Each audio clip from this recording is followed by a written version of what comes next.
29-year-old Carmen presents to the physician's office complaining of severe lower abdominal pain during her menstrual periods, as well as pain during intercourse. She has been trying unsuccessfully to get pregnant for the first time for the past 2 years. Pelvic examination shows a normal-sized uterus.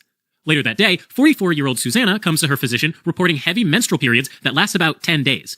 This has been occurring for the past 6 months, and is accompanied with a feeling of fullness in the lower abdomen as well as fatigue. On further history, she has never been pregnant. Physical examination shows an enlarged uterus with multiple round masses. Laboratory studies reveal iron deficiency anemia. Based on the initial presentation, Carmen and Susanna both have some form of uterine disorder. So let's first review the physiology real quick. The uterus consists of 3 layers, an outer layer called the perimetrium, or the serosa, a middle smooth muscle layer called the myometrium, and the innermost layer, the endometrium. The endometrium itself has 2 layers, an inner functional layer made up mainly of glands and supporting connective tissue called stroma, and an outer thin basal layer which regenerates the overlying functional layer after each menstrual cycle. Okay, now the first uterine disorder is endometritis, or inflammation of the endometrium. This is usually caused by normal bacterial flora of the lower genital tract, meaning the cervix, vagina, or external genital organs that travel upwards into the endometrium. A high-yield risk factor to remember is the retention of products of conception, like parts of the placental or fetal tissues, following delivery or abortion. Another risk factor is the presence of a foreign body, like an intrauterine contraceptive device. Both can provide a good environment for bacteria to grow and cause an infection in the uterus.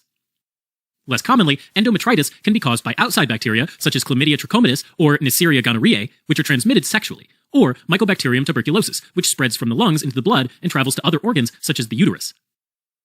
Now, endometritis can be acute or chronic. On your test, an individual with acute endometritis typically presents with symptoms like fever, abnormal uterine bleeding, lower abdominal pain, dysuria, which is painful urination, or dyspareunia, which means pain during sexual intercourse. In contrast, in chronic endometritis, people often have no symptoms and a normal physical examination. However, some may experience similar symptoms to those of acute endometritis, although milder. Diagnosis of endometritis is usually based on clinical findings. An endometrial biopsy can help make the diagnosis, although that's not routinely done. What you absolutely have to remember is that microscopic examination of acute endometritis shows neutrophils in the endometrium, which are the hallmark of acute inflammation, while in chronic endometritis, the presence of lymphocytes, especially plasma cells, in the endometrium is diagnostic. When endometritis is caused by tuberculosis, an additional finding is the presence of granulomas in the endometrium, which is why it's also called chronic granulomatous endometritis. Treatment of endometritis is based on antibiotics. Next, there is Asherman syndrome. This occurs when the basal layer of the endometrium undergoes fibrosis, so it's unable to regenerate the functional layer. Sections of the normal tissue in the uterus are replaced by multiple bands of collagen, which lead to intrauterine adhesions, where the bands make the uterine walls stick to each other. This whole process causes the endometrium to fail to respond to hormonal stimulation, leading to amenorrhea, or the absence of menstrual bleeding. In severe cases, these fibrous bands can cover the whole uterus, causing infertility or recurrent pregnancy loss. Now, for your exams, it's important to remember that this typically occurs in a female who has undergone uterine instrumentation in the past, like dilation and curettage. Another uterine disorder that's high yield is endometrial hyperplasia. This is hyperplasia or excessive growth of the endometrial glands. What drives this process, in most cases, is long-standing increased exposure to estrogen without the counteracting effect of progesterone. For your exams, it's important to remember that this can be caused by a variety of conditions such as obesity, where the extra adipose tissue converts androgens to estrogen. It could also be caused by estrogen-secreting tumors, such as granulosa cell tumors of the ovaries. People with polycystic ovarian syndrome are also at risk of endometrial hyperplasia. In this condition, the ovary is full of cystic follicles that secrete estrogen. To make things even worse, these follicles don't ovulate most of the time, a condition known as chronic anovulation, so there's no luteal body to secrete progesterone. Now, a person could have normal estrogen production throughout their life, but the number of years the endometrium is exposed to estrogen is also a risk factor for developing endometrial hyperplasia. Estrogen exposure is increased in people who have an early menarche, which is the age of the first menses, or those that have a late menopause. This is because these people have experienced a greater number of menstrual cycles, where more follicles have grown, and more estrogen was secreted by these follicles. The same goes for females who have never given birth, also called nulliparous, who are at a higher risk than those who have been pregnant. That's because during pregnancy, there's more estrogen and progesterone production, but the balance shifts towards more progesterone, which is protective against endometrial hyperplasia. Also, we have medications that can cause endometrial hyperplasia, such as estrogen-only hormone replacement therapy, usually taken by postmenopausal females to relieve menopause symptoms, such as hot flashes and vaginal dryness.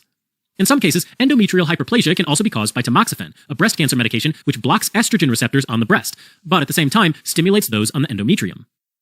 The number one concerning problem with endometrial hyperplasia is that it increases the risk for endometrial cancer, which is the most common cancer arising from the female reproductive system. The risk of developing endometrial cancer depends on the histological features of the cells undergoing hyperplasia. So, zooming into a section of the endometrium, hyperplasia can be simple, where there's a lot of dilated glands and stroma, but their ratio is similar to normal tissue. In complex hyperplasia, there are way more glands and less stroma, meaning a high gland to stroma ratio, and this type of hyperplasia is more at risk of progression to endometrial cancer. If we zoom in even more, we can see the nuclei inside these glandular cells. Abnormal nuclear features like larger and hyperchromatic or darker nuclei are also called nuclear atypia, which for your test is the most important factor in terms of progression to endometrial cancer. Now, there are two main types of endometrial cancer. The most common one, accounting for about 75% of all cases, is type 1 endometrial carcinoma, which is also called endometrioid carcinoma. That's because the classic histology is endometrioid, meaning that the cancer cell looks very much like the normal endometrial cells.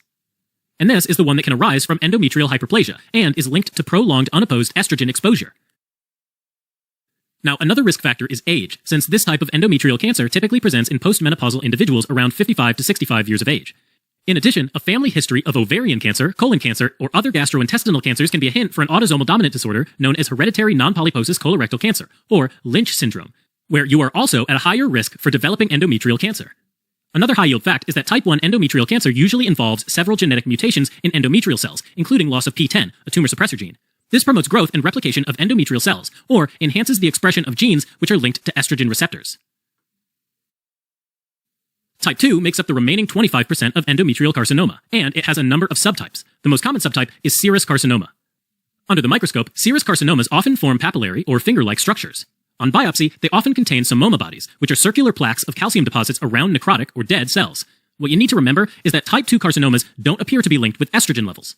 In contrast, these cancers typically affect females with endometrial atrophy. Another important distinction is that they also tend to develop later in life than type 1, usually around the age of 70. However, they are more aggressive. For your exams, it's important to know that the genetic mutations found most often in serous carcinoma involve the TP53 gene, another tumor suppressor, and aneuploidy, or an abnormal number of chromosomes after cell division.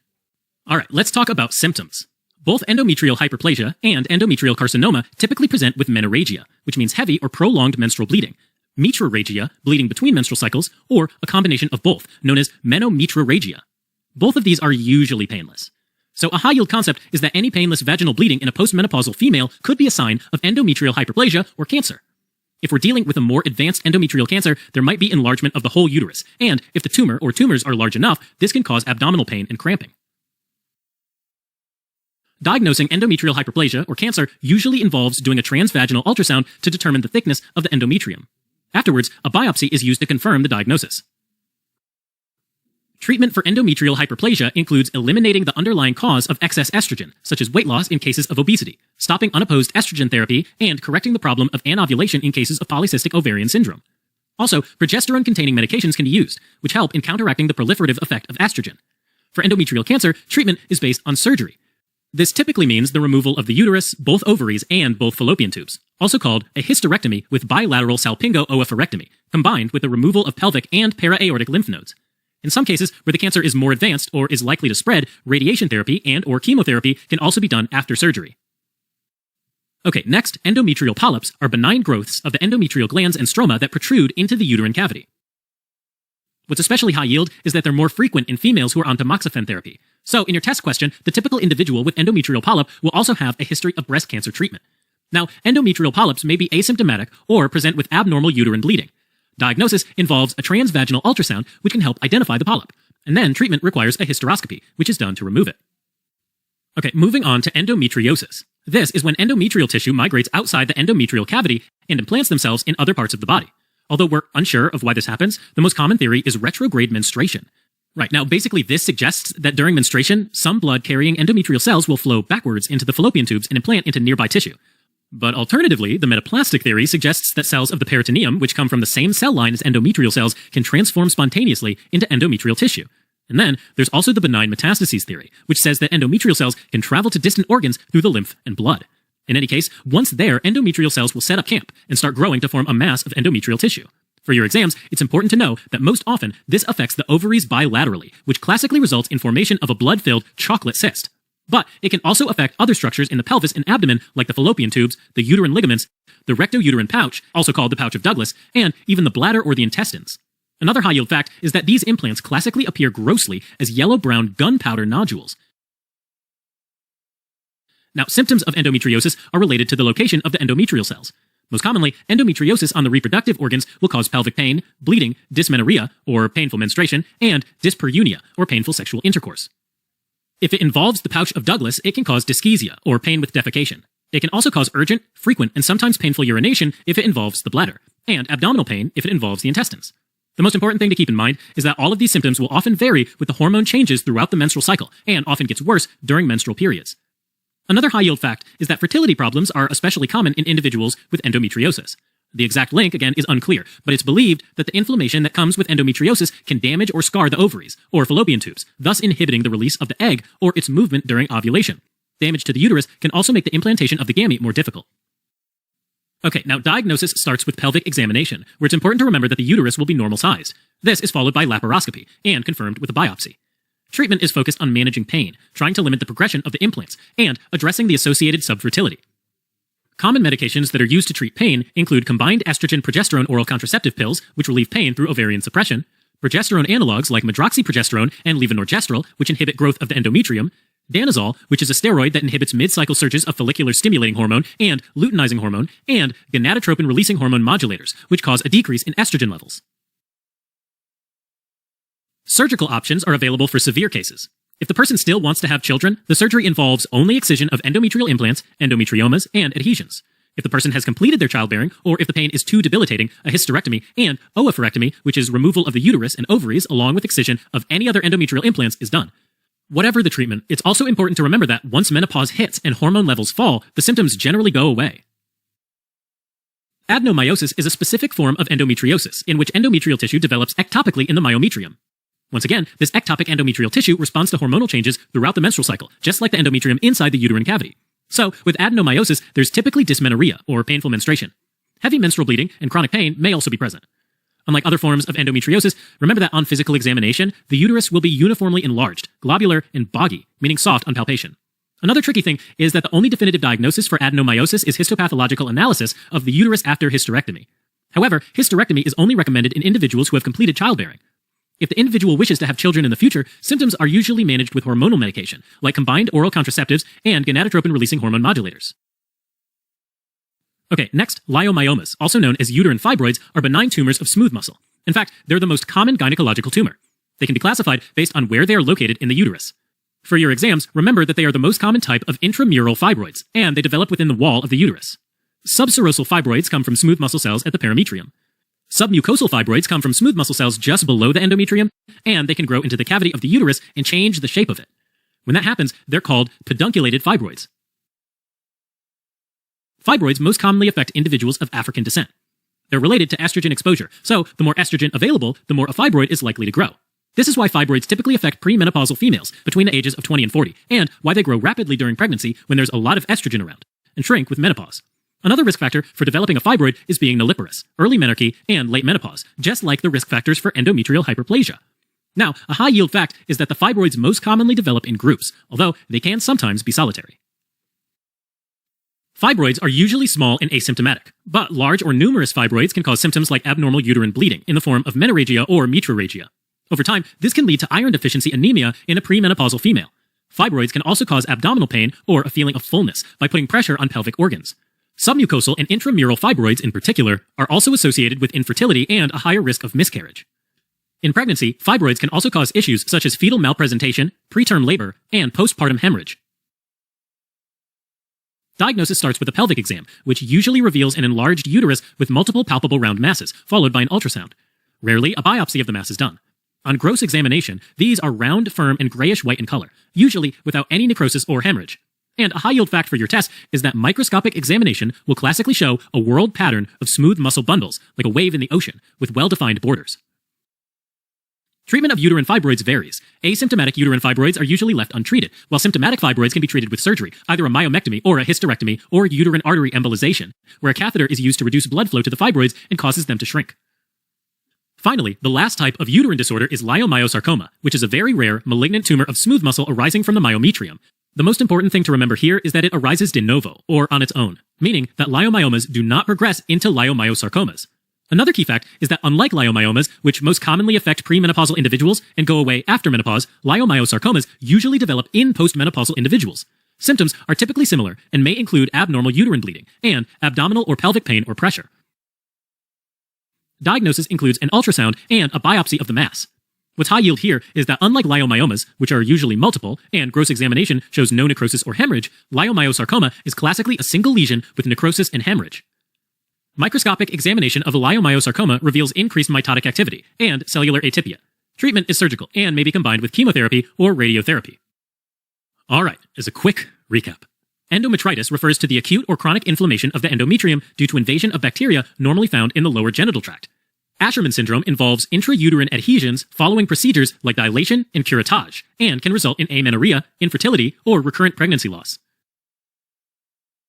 Endometrial hyperplasia is the excessive growth of the endometrial glands, most commonly caused by long-standing increased exposure to estrogen without the counteracting effect of progesterone. Endometrial hyperplasia carries a risk of progression into endometrial cancer, depending on the histological findings. Endometrial carcinoma has two types. Type 1 is usually preceded by endometrial hyperplasia. Type 2 isn't linked with estrogen levels, is usually associated with endometrial atrophy, and is more aggressive than type 1. The most common symptom of both endometrial hyperplasia and cancer is abnormal vaginal bleeding after menopause. Endometrial polyps are benign growths of the endometrial glands and stroma that protrude into the uterine cavity and are commonly associated with tamoxifen therapy. Endometriosis refers to the presence of endometrial tissue outside the endometrial cavity, usually on the ovaries, causing pelvic pain and bleeding that gets worse during menstruation.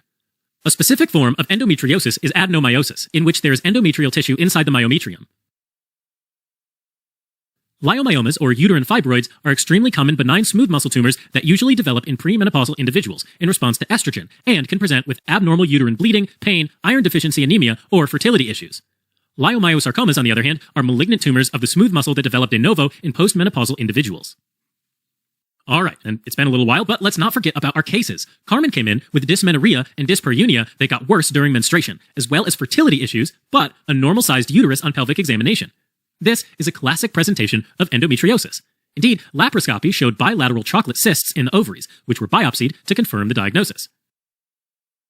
On the other hand, Susanna presented with menometrorrhagia, a feeling of abdominal fullness, an enlarged uterus with multiple round masses, and iron deficiency anemia, which are all characteristic for leiomyomas. Other clues include that she's premenopausal and nulliparous, which are both related risk factors. This was confirmed by ultrasound and biopsy, where gross examination showed round, firm, and grayish-white lesions without any necrosis or hemorrhage, and microscopic examination revealed a whorled pattern of smooth muscle bundles with well-defined borders.